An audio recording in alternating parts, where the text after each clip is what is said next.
Halo guys, assalamualaikum warahmatullahi wabarakatuh. Terima kasih sudah klik channel ini. Jangan lupa tinggalkan like, comment, and subscribe serta nyalakan lonceng notifikasi agar kalian selalu mendapatkan info dari channel aku. Dan yang paling penting jangan lupa ditonton serta di subscribe ya, karena aku sambut dukungan dan support dari kalian semua. Oke, di videoku kali ini aku akan bercerita tentang sebuah kisah horor di mana kisah ini terjadi di salah satu daerah yang ada di Provinsi Bengkulu. Dan kejadian ini terjadi sekitar pertengahan tahun 2006 yang dialami oleh dua orang, yaitu ibu dan anak. Dan kisah ini terjadi sekitar pukul 3:30 dini hari sebelum orang-orang melaksanakan sholat subuh. Penasaran kisah selengkapnya? Silahkan siapkan tempat terbaik Anda. Ajak salah seorang teman untuk duduk bersama Anda dan menonton di sebelah Anda. Karena jika Anda sendirian, bisa jadi ada seorang yang tak kasat mata yang sedang memperhatikan Anda. Kisah ini terjadi sekitar pertengahan tahun 2006 di salah satu daerah yang ada di Provinsi Bengkulu. Halo Bengkulu. Dan kisah ini dialami oleh dua orang, yaitu ibu dan anak. Kita sebut saja namanya adalah Ibu Eka serta anaknya Indah. Ibu Eka adalah seorang ibu rumah tangga yang berusia sekitar 35 tahun dan memiliki sebuah usaha kecil-kecilan di depan rumahnya. Ibu Eka ini memiliki sebuah usaha kecil-kecilan yang menjual makanan-makanan seperti goreng-gorengan, kue-kuean, dan lain sebagainya. Dan memang di pelataran rumah Tante Eka ini serta di sekitar rumah Tante Eka ini memang banyak anak-anak kecil.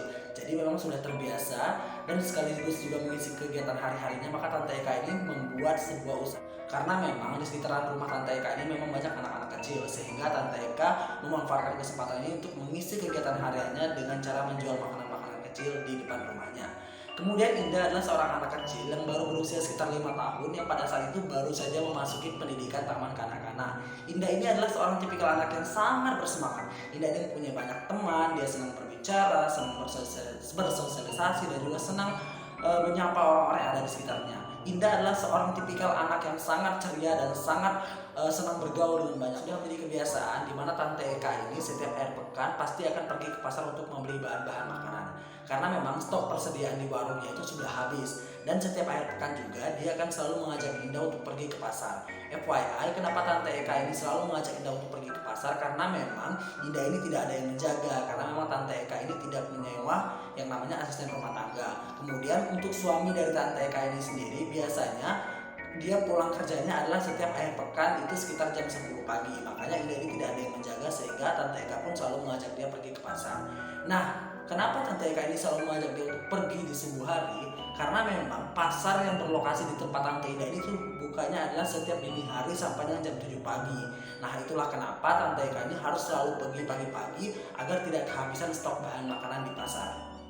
Nah, seperti yang sudah aku jelaskan di awal tadi, bahwasanya Indah ini kan tipikal anak yang sangat ceria dan juga sangat bersemangat ketika diajak ibunya untuk pergi ke pasar. Karena kan dengan pergi ke pasar dia akan bertemu dengan orang-orang banyak.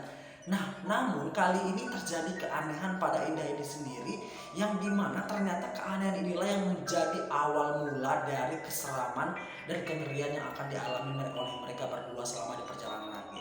Apa saja keanehannya? Keanehan yang pertama, di mana biasanya Indah yang selalu bersemangat untuk pergi ke pasar, namun kali ini Indah tiba-tiba tidak ingin ikut. Indah bahkan terkesan mengatakan hal yang tidak masuk akal. Indah mengatakan, bagaimana nanti kalau seandainya Mama meninggalkan Indah? Bagaimana nanti kalau seandainya Mama melepaskan tangan Indah? Mendengar perkataan itu kan tiba-tiba Tante Eka ini aneh. Kenapa sampai anaknya berpikir seperti itu?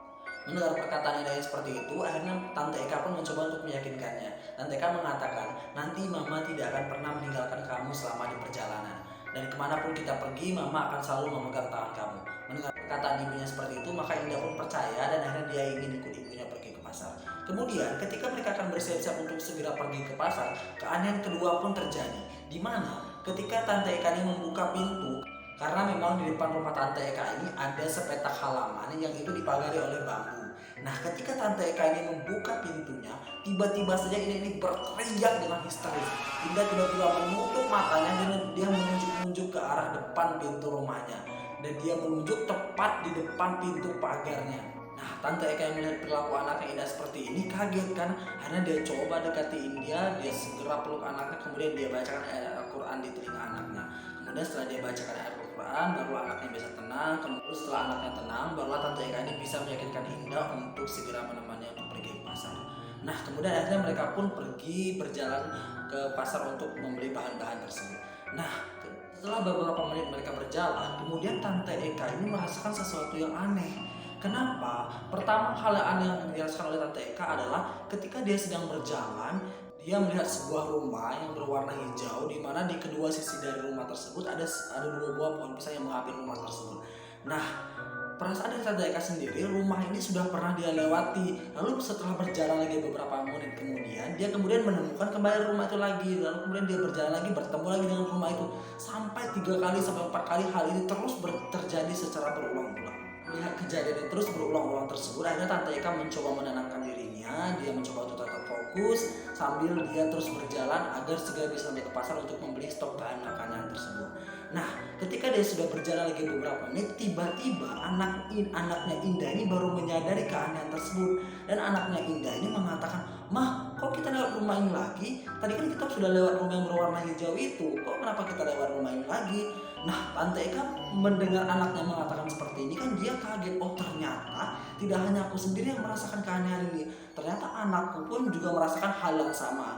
Lalu akhirnya Tante Eka mencoba meyakinkan anaknya. Dia kemudian mengatakan, "Enggak kok nak, itu kan rumahnya tadi kan ada 2 pohon pisangnya. Kalau ini kan rumahnya hanya 1 pohon pisangnya. Jadi ini rumah yang berbeda."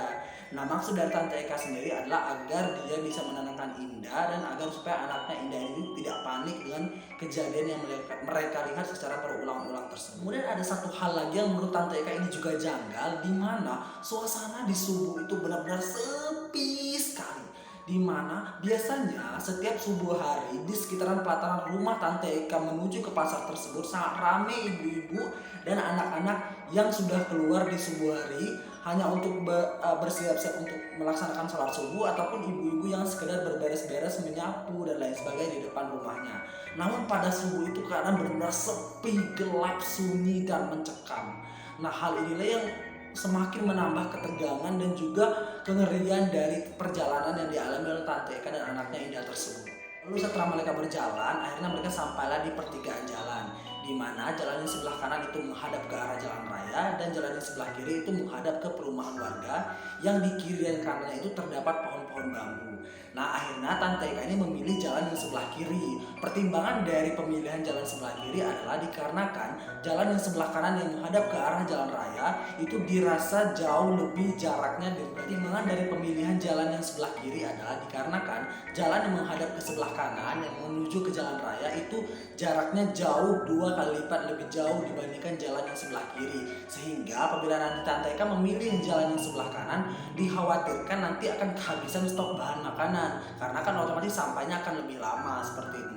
Makanya akhirnya Tante Eka ini memilih jalan yang di sebelah kiri yang menghadap ke perumahan warga dan ada pohon-pohon bambu di sebelahnya. Ternyata pemilihan dari jalan ini sendiri menjadi salah satu hal yang nantinya akan disesali oleh Tante Eka ini. Tante Eka dan anaknya Indah pun kemudian melanjutkan perjalanan. Nah, ketika mereka sekitar beberapa menit baru berjalan, mereka melihat ada 2 orang yang menggunakan pakaian serba putih yang itu berjarak sekitar 10 meter dari jarak pandang antara Tante Eka dengan kedua orang tersebut.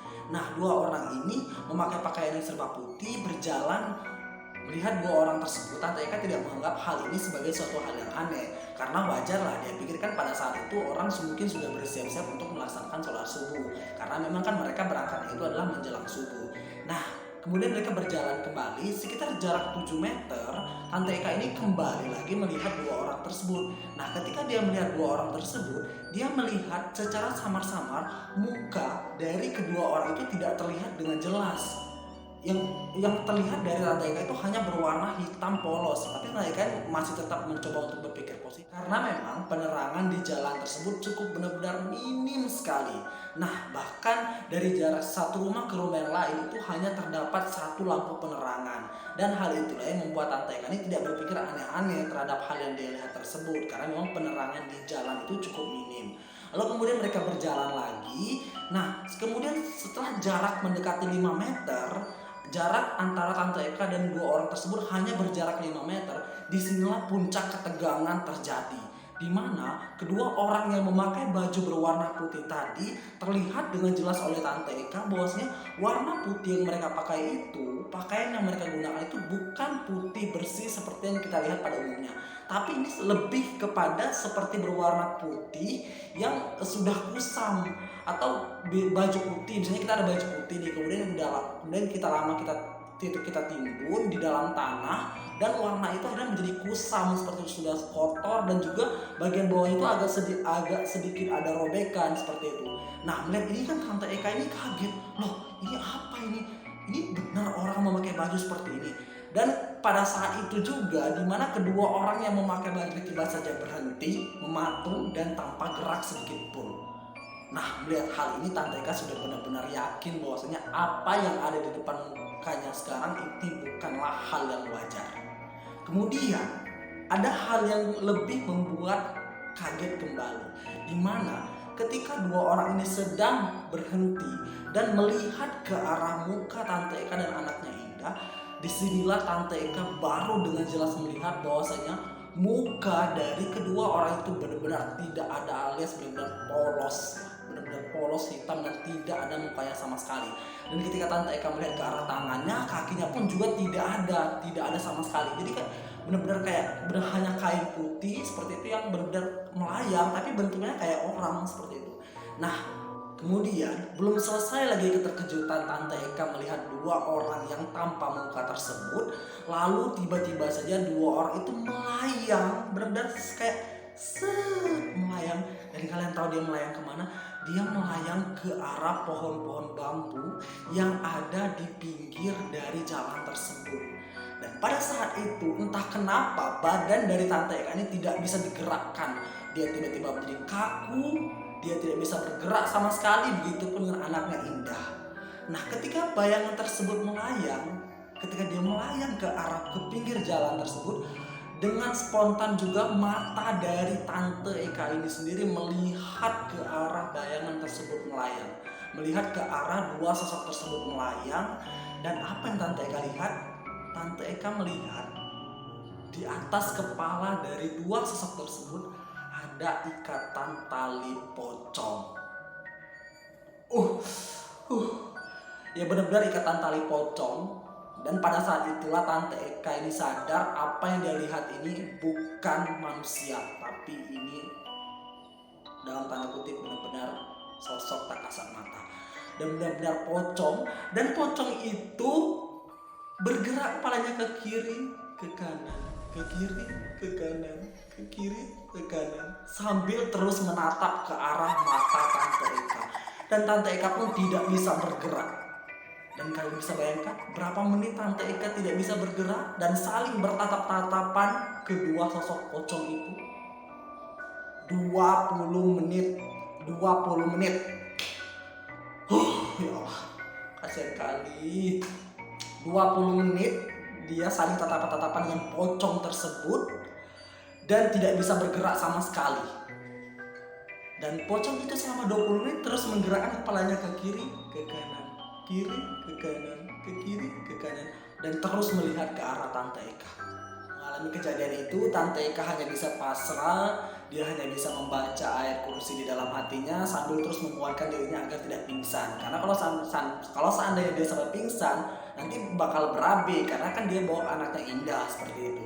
Nah, akhirnya dia terus baca ayat kursi dalam hatinya, dia terus baca, kemudian dia mencoba mengeluarkan hatinya, dan pada akhirnya setelah 20 menit barulah sosok tersebut hilang. 20 menit baru hilang. Dan akhirnya Tante Eka barulah dia bisa menggerakkan badannya kembali. Kemudian dia segera untuk mengajak anaknya Indah ini untuk pergi dari area tersebut. Tapi ternyata tiba-tiba ketika Tante Eka ini tuh segera untuk mengajak anaknya Indah ini untuk pergi dari tempat tersebut, tiba-tiba saja anaknya ini menjadi kaku dan tidak bisa bergerak. Tiba-tiba anaknya ini matanya tuh mendongak ke atas, ya, mendongak ke atas dengan posisi yang matanya itu terbelalak. Kemudian tangannya ini tidak bisa bergerak, kaku, dan dia benar-benar dalam keadaan tidak sadar. Nah, melihat hal ini Tante Eka ini jadi khawatir kan. Akhirnya Tante Eka coba sekuat tenaga, dia gerakkan anaknya Indah sampai dia pegang tangannya sebelah kiri memegang tas belanjaannya, kemudian dia peluk anaknya dari sebelah kanan, kemudian dia geret sampai beberapa meter. Benar-benar dia tarik, anak itu dia tarik karena anaknya ini tiba-tiba nggak bisa bergerak. seperti itu. Nah, kenapa anaknya tidak bisa bergerak? Nanti di akhir aku akan ceritakan ya sebenarnya apa yang terjadi oleh Indah ini sendiri, karena memang ternyata apa yang dialami oleh Indah ini berbeda dengan apa yang dialami oleh Tante Eka, namun tetap dalam satu kejadian yang sama seperti itu. Nah, akhirnya mereka terus berjalan dengan terus Tante Eka ini menggeret anaknya. Setelah beberapa meter, akhirnya baru anaknya ini bisa bergerak kembali dan bisa sadar lagi seperti itu. Akhirnya mereka terus berjalan, dan ketika mereka berjalan barulah mereka bertemu dengan ibu-ibu yang baru mau siap-siap untuk pergi sholat subuh ke masjid seperti itu. Akhirnya mereka merasa tenang, dan kemudian mereka terus melanjutkan perjalanan hingga bisa sampai ke pasar dan membeli bahan-bahan tersebut. Nah, ketika mereka sudah sampai di pasar, kemudian mereka membeli bahan-bahan makanan tersebut, akhirnya mereka kemudian memutuskan untuk pulang. Namun setelah kejadian tadi, akhirnya Tante Eka ini mikir-mikir memutuskan untuk pulang, dan Tante Eka ini tidak mau pulang dengan waktu yang masih gelap seperti itu. Tante Eka, dalam artian Tante Eka ini menunggu ketika hari ini sudah benar-benar siang, barulah mereka bisa pulang ke rumah. Nah, ketika mereka sudah sampai di rumah, disinilah kemudian Indah menceritakan apa yang sebenarnya dia lihat pada saat kejadian tersebut. Nah, di mana yang Indah lihat adalah ketika pada saat ibunya berhenti dan melihat ke arah dua sosok tersebut, dua sosok pocong itu, lalu tiba-tiba dua sosok pocong itu terbang ke atas rumah-rumah tepat di depan jalan tersebut. Nah, pada saat dia terbang ke atas rumah tersebut, pada saat itulah refleks Indah ini melihat ke arah dua sosok pocong tersebut. Dan ketika Indah melihat ke arah dua sosok pocong yang melayang ke atas rumah tersebut, pada saat itulah Indah dengan jelas melihat dua sosok pocong itu, muka dari kedua pocong itu berdarah-darah. Kemudian rambutnya panjang terurai, kemudian tangan kakinya juga berdarah, dan dua sosok itu tersenyum menyeringai. Tersenyum menyeringai ke arah Indah, dan sosok tersebut mengatakan, "Ayo sini, main dengan kami Indah, sini."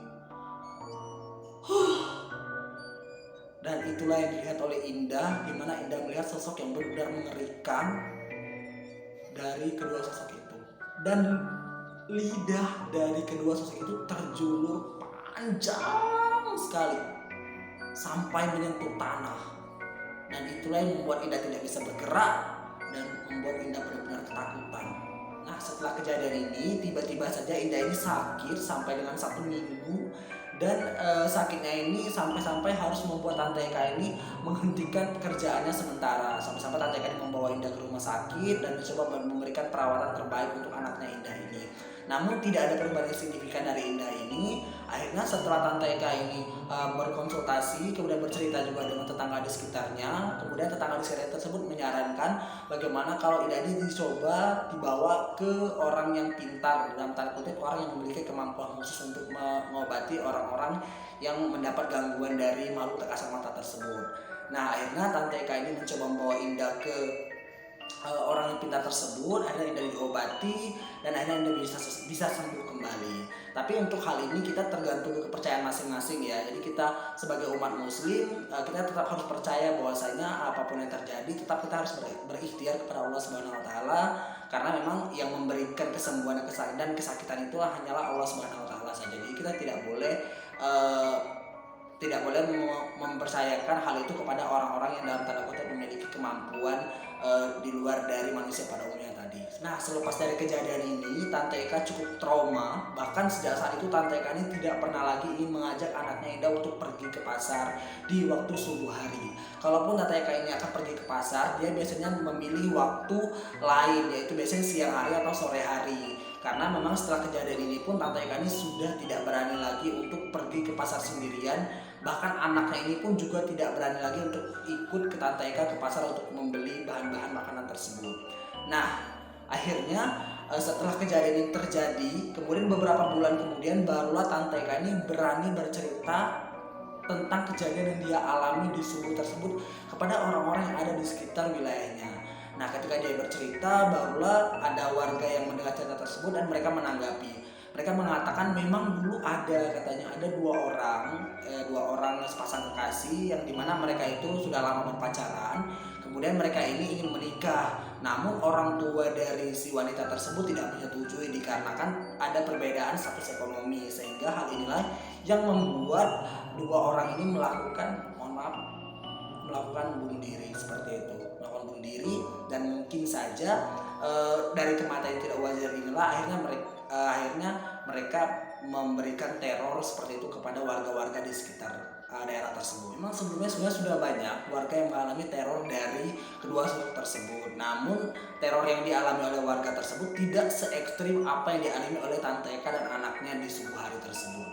Nah, kemudian setelah kejadian itu, khususnya untuk anaknya Indah sendiri memang tidak pernah lagi mengalami kejadian hal ini. Berbeda dengan Tante Eka, di mana Tante Eka ini memang masih sering mengalami kejadian mistis ini sampai dengan sekarang, karena memang Tante Eka ini dari kecil memang sudah memiliki kemampuan merasakan hal-hal negatif tersebut dan hal-hal yang berhubungan dengan makhluk-makhluk tak kasat mata seperti itu. Nah, makanya sampai sekarang pun Tante Eka ini masih sering, bahkan dia secara personalis sebenarnya masih sering bercerita kepada kita, di mana seandainya dia mengalami kejadian mistis, dia masih sering bercerita, kemudian dia masih sering mengalami hal itu. Namun tidak se ekstrim dari kejadian yang terjadi dengannya dengan anaknya Indah pada saat subuh hari tersebut. Oke guys, terima kasih bagi kalian semua sudah tonton video ini sampai dan selesai. Sampai jumpa lain waktu dengan cerita-cerita yang lebih menyeramkan, menegangkan, dan memacu adrenalin untuk kita semua. Dan jangan lupa tinggalkan like, comment, and subscribe, serta nyalakan lonceng notifikasi agar kalian selalu mendapatkan info dari channel aku dan mendapatkan updatean video-video yang lebih menyeramkan ke depannya. Saya Gisa Putra pamit. Wassalamualaikum warahmatullahi wabarakatuh.